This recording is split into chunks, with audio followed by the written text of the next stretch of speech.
know you're in here. To you, I'm not even from here. Why can't this is my pub? I'm not scared of you! Eleanor, a beautiful blonde Englishwoman, moved to a new town after selling her bar in the city. However, her journey here would not be as easy as she had expected.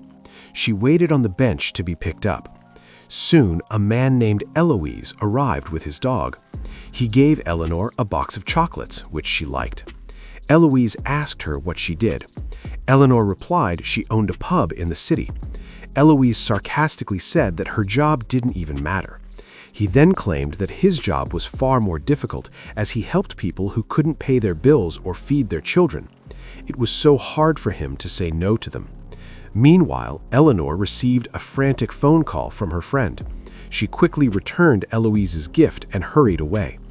A man named Alan Tyler suddenly appeared out of nowhere and frightened Eleanor, warning her that she would soon be in grave danger. However, Eleanor brushed it off and continued toward the bar she owned. Inside the warehouse, Eleanor tried to unlock the door, but it was already locked.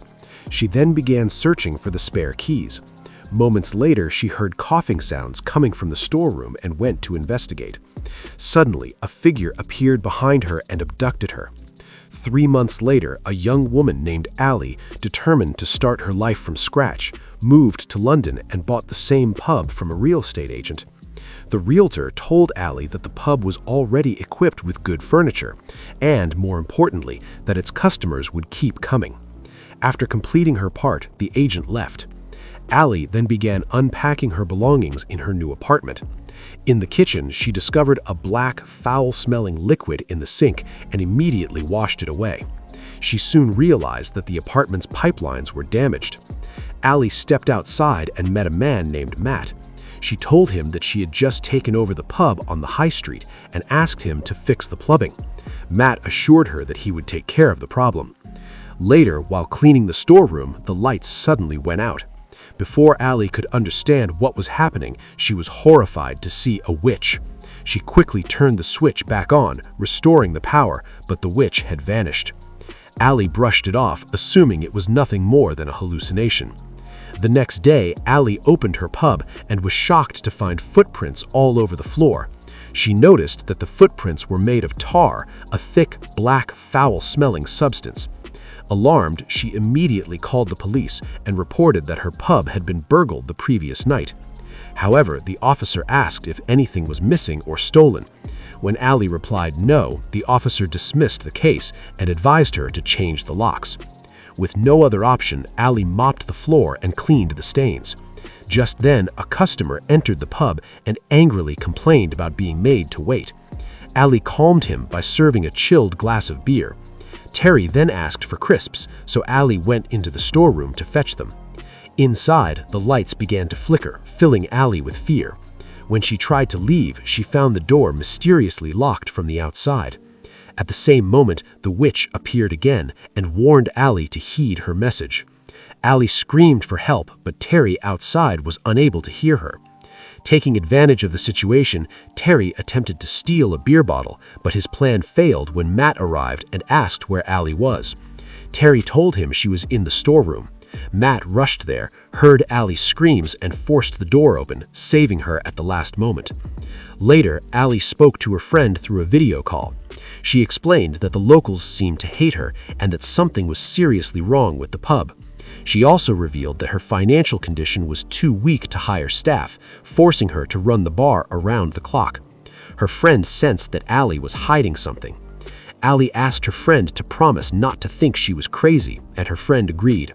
Then Allie confessed that she had been locked in the storeroom the previous day and had seen a woman with a burned face covered in black gunk. However, due to network issues, her friend could not hear her clearly and the video call abruptly disconnected. Next, Allie had dinner with Matt and the two started growing closer. During the meal, she told him about a disturbing vision she had seen of a woman with a burned face inside the storage room. She explained that she wore a cloak and that half of her face was badly scorched. Matt reassured her, saying it was an old building and that he didn't think she was losing her mind. To clear her thoughts, he took her outside for a walk. Allie was in the storeroom when she sensed something outside the window. She approached it and peered out, but there was nothing there.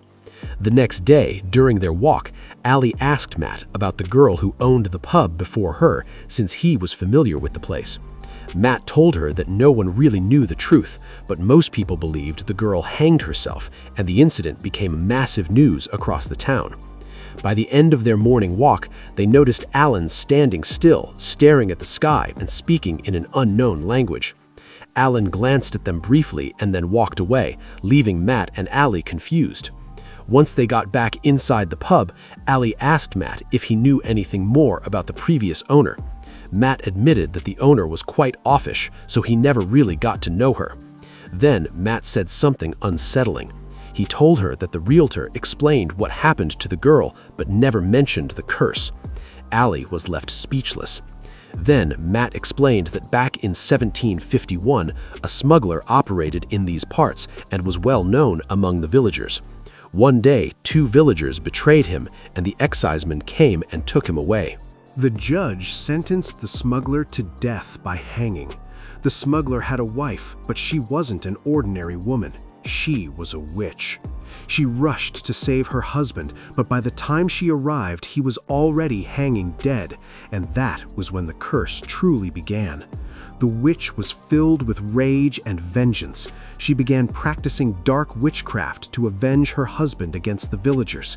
She cast a powerful spell on them, plaguing their lives for condemning the man she loved. However, the villagers eventually realized what was happening and hunted her down into the woods.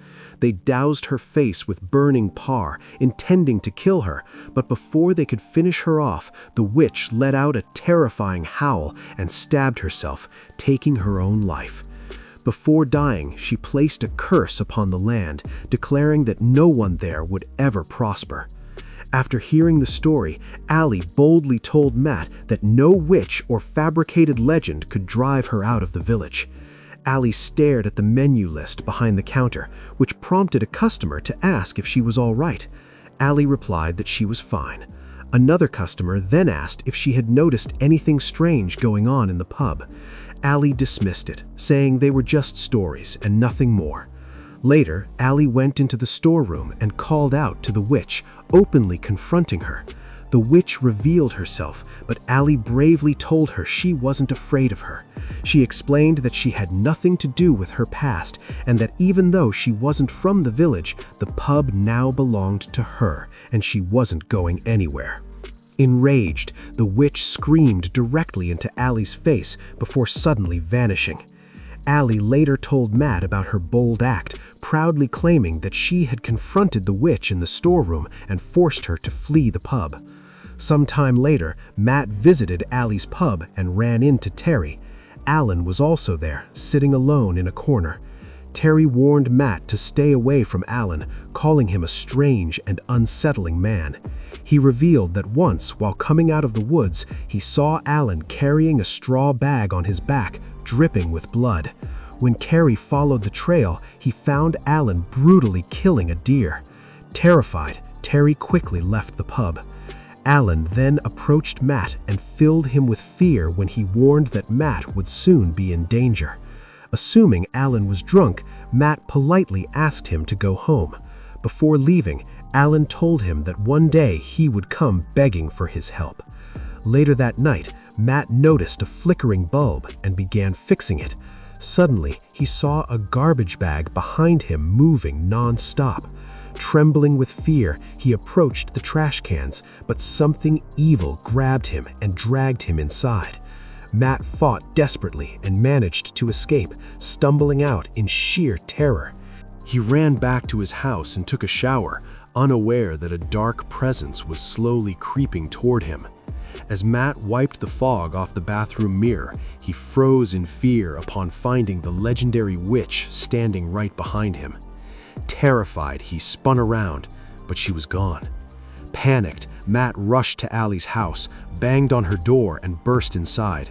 He told her that he had seen the witch, leaving Allie stunned. Allie calmed him down and told him to confront the witch just like she had, claiming the spirit would disappear again. She even showed him internet videos on how to deal with witches.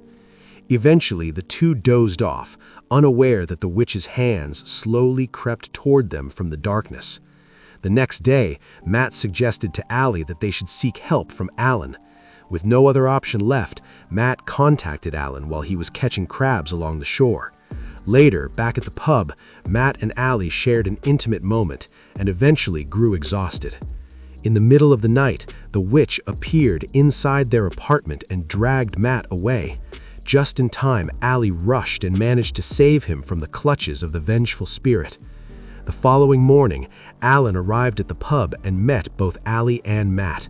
He told them that he knew everything about the witch and the land.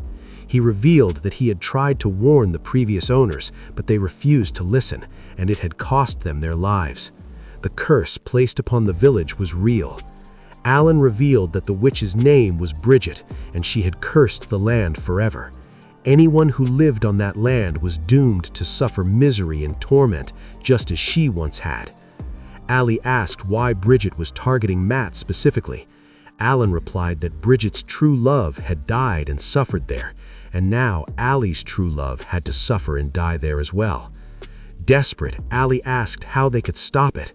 Alan said the only way was to summon the witch and break the spell. They would have to strike her with a knife at the moment she was most vulnerable. Alan began preparing for the ritual, with Matt and Allie assisting him. He removed the heart and skull of Bridget's lover from his bag and placed them on the floor. Then he opened his notebook, filled with strange symbols and cryptic language needed to summon the witch.